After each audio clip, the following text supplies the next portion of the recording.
औज़ुबिल्लाहिमिनश्शैतानिर्रजीम बिस्मिल्लाहिर्रहमानिर्रहीम। अस्सलाम वालेकुम स्टूडेंट्स, आज हम 9th क्लास चैप्टर नंबर 2 हमारे पास टॉपिक है इक्वेशन ऑफ मोशन। हमने अपने लास्ट लेक्चर में फर्स्ट इक्वेशन ऑफ मोशन को स्टडी किया था। अब हम सेकंड इक्वेशन ऑफ मोशन को डिस्कस करेंगे कम्प्लीटली। जिस तरह हमने फर्स्ट इक्वेशन ऑफ मोशन को स्टेप बाय स्टेप सॉल्व किया था, तो हमने अब क्या करना है, सेकंड इक्वेशन ऑफ मोशन में सिंपली हमने वही एक्सप्लेनेशन लिखनी है और वैसे ही डायग्राम ड्रा करनी है। बस थोड़ी सी चेंजिंग है डेरिवेशन की, बकाया एज इट इज आपने जो मैंने फर्स्ट इक्वेशन ऑफ मोशन में लिखवाया था वही लिख देना है, ठीक है, पेपर में। तो अब मैं आपको रिवाइज करवा देता हूँ, कुछ चीज़ें हैं दोबारा, ताकि आपको बेहतर तरीके से याद हो सके। अब हमारे पास सेकंड इक्वेशन ऑफ मोशन है क्या, जिस तरह हमने फर्स्ट इक्वेशन ऑफ मोशन में 5 कंसेप्ट के बारे में पढ़ा था, इसी तरह हम सेकंड इक्वेशन ऑफ मोशन में भी इन कंसेप्ट को यूज़ करते हैं। हमारे पास इनिशियल वेलोसिटी है, फर्स्ट जो स्टेप है इनिशियल वेलोसिटी क्या होती है, यानी हम स्टार्ट में जिस स्पीड से मूव कर रहे होते हैं, और सेकंड वन जो हमारे पास है फाइनल वेलोसिटी है, यानी वो वेलोसिटी जिस वेलोसिटी पर हम पहुंच चुके हैं, यानी एंडिंग पॉइंट। और ए हमारे पास क्या है, एक्सेलरेशन है, यानी किसी भी गाड़ी की स्पीड में इजाफा हमारे पास क्या है, वो है एक्सेलरेशन। और टी हमारे पास टाइम है, और एस हमारे पास डिस्टेंस है, यानी हमने कितना फासला कवर किया है। सो बेसिकली इन 5 चीज़ों का आपस में रिलेशनशिप है, और ये हर इक्वेशन में यूज होंगी। तो हमारे पास इसकी एक्सप्लेनेशन क्या है, जिस तरह हमने फर्स्ट इक्वेशन ऑफ मोशन में मैंने आपको कहा था कि यही आपने याद कर लेनी एक्सप्लेनेशन, और इसे तीनों इक्वेशन में लिख देना, ठीक है। इसे अच्छी तरीके से याद कर लेना आपने। तो मैं इसको दोबारा रिवाइज करवा देता हूँ। Consider a body moving with initial velocity vi and acceleration a, its velocity become vf after time t। हमारे पास कोई एक बॉडी है जो कि अपनी एक इनिशियल वेलोसिटी के साथ मूव कर रही है, और फिर हम इस बॉडी को एक्सेलरेट करवाते हैं। अब एक्सेलरेट का क्या मतलब है, हमारे पास जो पहली वेलोसिटी थी उसको हम चेंज करवाना चाहते हैं। फॉर एग्जांपल हम 30 मीटर पर सेकंड की स्पीड से मूव कर रहे हैं, तो हम स्पीड को बढ़ाना चाह रहे हैं, यानी उसको 50 मीटर पर सेकंड की स्पीड तक ले जाना चाह रहे हैं।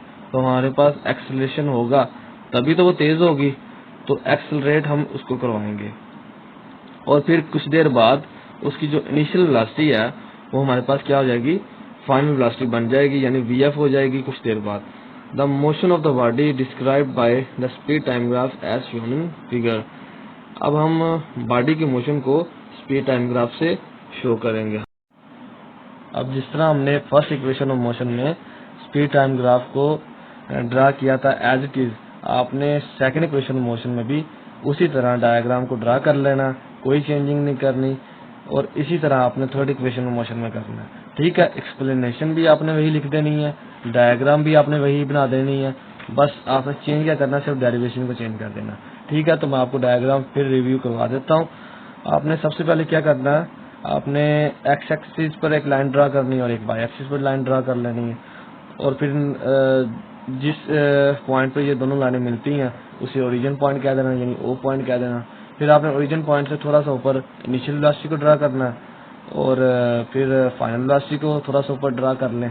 इसी तरह इनिशियल वेलोसिटी से एक डॉटेड लाइन थोड़ी सी आगे लेकर जाएं, और इनिशियल फाइनल वेलोसिटी से भी डॉटेड लाइन आगे लेकर जाएं। फिर इन दोनों लाइनों को आपस में मिला दें। अब आपने इनिशियल वेलोसिटी से एक स्लोप को ड्रा करवाना है और उसे नाम दे देना एक्सेलरेशन का, ठीक है। और बाकी पॉइंट को भी आपने एज इट इज इसी तरह ही नाम दे देने हैं ए बी सी डी। तो ये हमारे पास थी स्पीड टाइम ग्राफ की डायग्राम, जिसको हमने डिस्कस कर लिया। अब हमने फर्स्ट इक्वेशन ऑफ मोशन में एक्सेलरेशन को फाइंड आउट किया था, ठीक है। अब हमने क्या करना है, इस डायग्राम को 2 पार्ट में डिवाइड कर लेना।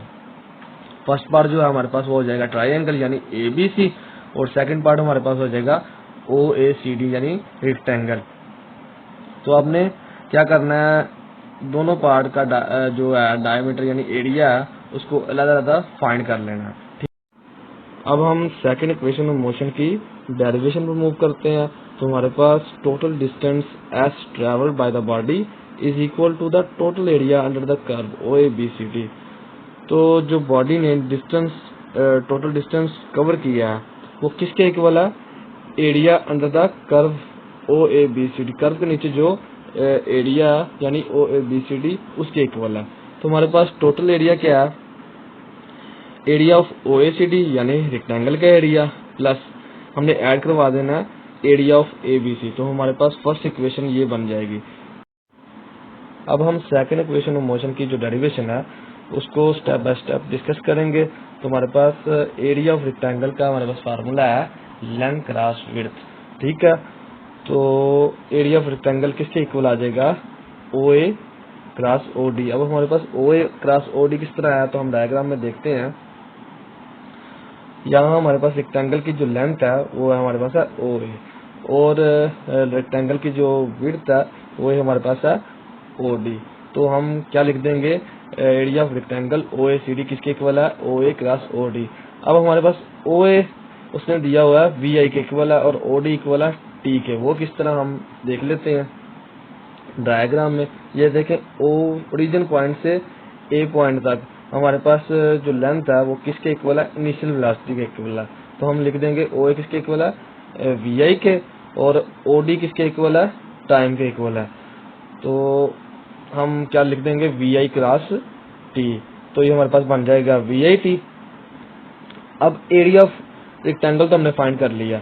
अब हमने फाइंड आउट करना है एरिया ऑफ ट्राइंगल। अब हमारे पास जो एरिया ऑफ ट्राइंगल का फार्मूला है वो है 1/2 multiply by A C into B C. अब हम लिखेंगे 1/2 ए सी किसके इक्वल है? उसने दिया हुआ टाइम के इक्वल है। तो हम देख लेते हैं डायग्राम में। ए सी की जो लेंथ है वो किसके इक्वल है? ओ डी की लेंथ के इक्वल है। तो हमारे पास ए सी किसके इक्वल आ जाएगा? टी के इक्वल आ जाएगा। इसी तरह उसने क्या दिया हुआ है? बी सी दिया हुआ। बी सी किसका इक्वल दिया हुआ? ए टी के इक्वल दिया। अब हमारे पास ए टी किस तरह आया है? ये पॉइंट आपने गौर से सुनना है कि हमारे पास ए टी आया कैसे। तो हम डायग्राम में देखते हैं बी सी किसके इक्वल है?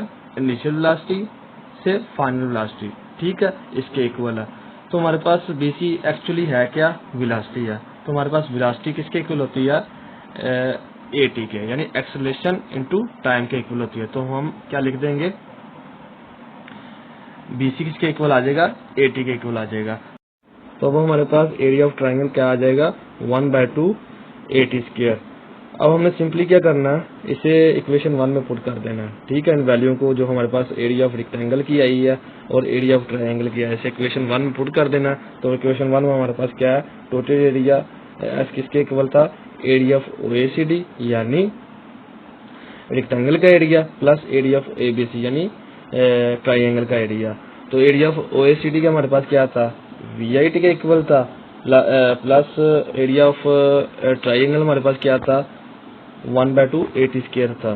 तो हम इसमें इक्वेशन में पुट करेंगे तो हमारे पास वैल्यू बन जाएगी S is equal to V I T plus 1/2 A T square. तो ये हमारे पास सेकंड इक्वेशन मोशन सोल्व होगी। तो आपने सेकंड इक्वेशन मोशन में क्या करना है? सिर्फ डेरिवेशन को चेंज करना।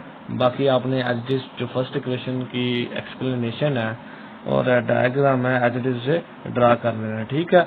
अब आपने इसे अच्छी तरीके से याद कर लेना है। और अब हम क्या करेंगे? थर्ड इक्वेशन ऑफ मोशन में भी एक्सप्लेनेशन वही रहेगी, डायग्राम भी वही रहेगी, जस्ट डेरिवेशन चेंज होगी, ठीक है। तो आप इसे काइंडली अच्छी तरीके से देख लें। और अगर आपको फिर भी समझ ना आई हो तो इनबॉक्स में मैसेज करें।